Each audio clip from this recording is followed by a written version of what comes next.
ভাই বললো যে উনি নাকি রাজমিস্ত্রির কাজ করে আর কারেন্টের কাজও নাকি টুকটাক করে, যতটুকু শুনলাম আর কি।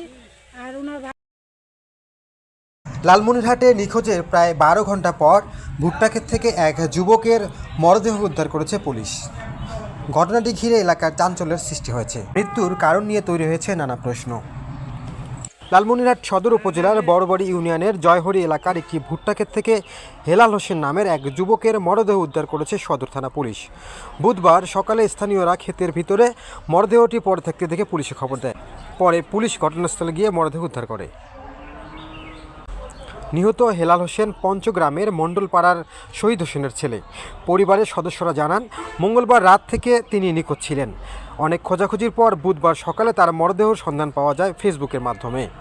স্বজনদের দাবি, তিনি পেশায় রাজমিস্ত্রি ছিলেন, তবে স্থানীয় কয়েকজন জানান তিনি মাঝে মাঝে বিদ্যুৎ সংক্রান্ত কাজও করতেন।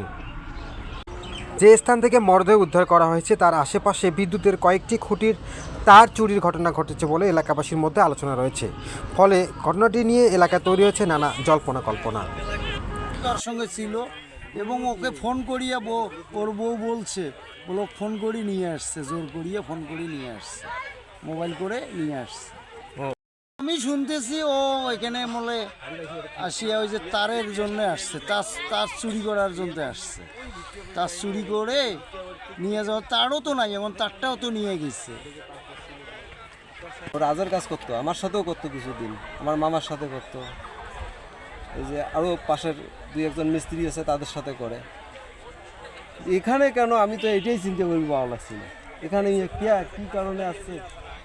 তবে ওর মার কাছে শুনলাম এখনই, আমি ওর মা আসি চিল্লি বানাচ্ছে আমার খুলি বাড়ি, শুনলাম কারণ আছে কয়লে ও কালকে মাগরিবের সময় ভাত খাওয়ার বসছে, ইফতারির পর ভাত খাওয়ার বসছে, ওই জন্য বারবার ফোন করতেছে চলিয়ে। এই তো পরে ভাত খাওয়া বাদ দিয়ে চলিয়েছে, এই পর্যন্ত শুনলাম। শুনিয়ে পরে দৌড়ে আসলাম, দেখি হয় কালকের থেকে ওর নাই, বাড়িতে সবাই খুঁজতেছে, ও নাই কালকে। দেখছে, আমাদের এলাকার লোক দেখছে, সেটা শুনলাম। শোনার পরে দেখি যে না একটু যাই, যা দেখি আসি, দেখি যে না চিনি, হ্যাঁ ওর নাম হেলাল, ওর বাপের নাম শহীদ। ওরা 2 ভাই, ওর শুধু ভাই আছে, ও লালমনিরহাটে থাকে, চাকরি করে ক্যান পাবলিক স্কুলে। আলু বের হয়ে আছে, ওখানে দেখতে আসার পরে দেখে যে লাশটা মনে হয় নিয়ে গেছে, আলু বাড়ির কান্দি হয়ে গেছে, নষ্ট হয়ে গেছে। এখন কয় যে এদিকে কি এমন শেষে নিয়ে গেছে যে আলু বাড়ি নষ্ট হয়ে গেছে। ও দেখতে দেখতে গিয়ে দেখে পা পরে ভিতরে গিয়ে দেখে মানুষ পড়ে আছে।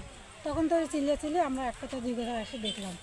দেখার পরে আমরা সবাই একজনের কাছ থেকে আরেকজনের কাছ থেকে এখন এই যে প্রচার হয়ে গেল, ফেসবুকে চলে গেল, এই আর কি দেখছি। আবার ওখানে যা দেখি যে লাশ পড়িয়েছে, সবাই চিল্লি করতেছে যে কি কয় এখানে লাশ পড়িয়েছে। আমরা সবাই যা দেখছি, আমাদের তো মনে হয় তো মানুষে ধরি মারছে। দেখতেছি এটাই। কি দেখলেন? এই যা দেখতেছি এটাই, আর কিছু দেখা নাই, দেখার মতো আর কিছু নেই। ওটা কি দেখছেন? আমি আর কি কম, ওইটা যা দেখি মারা দেবো, শেষ।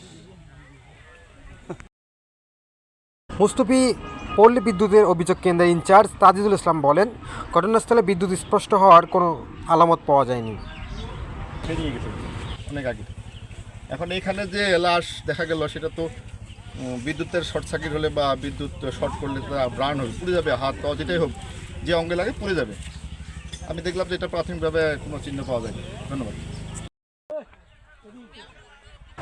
সদর থানার ভারপ্রাপ্ত কর্মকর্তা আব্দুল মতিন বলেন, নিহতের পরিচয় নিশ্চিত করা হয়েছে, মৃত্যুর প্রকৃত কারণ উদ্ঘাটনে তদন্ত চলছে। এই বিষয়টা পরিচয় পাওয়া গেছে, আমরা ওটা যাচাই করছি যে পরিচয়টা তার ভাই আবার অসুস্থ হয়ে, ভাই বলে যিনি দাবি করেছেন তিনি অসুস্থ হয়ে আবার চিকিৎসার জন্য গিয়েছেন, লাশ দেখে অসুস্থ হয়ে গেছেন।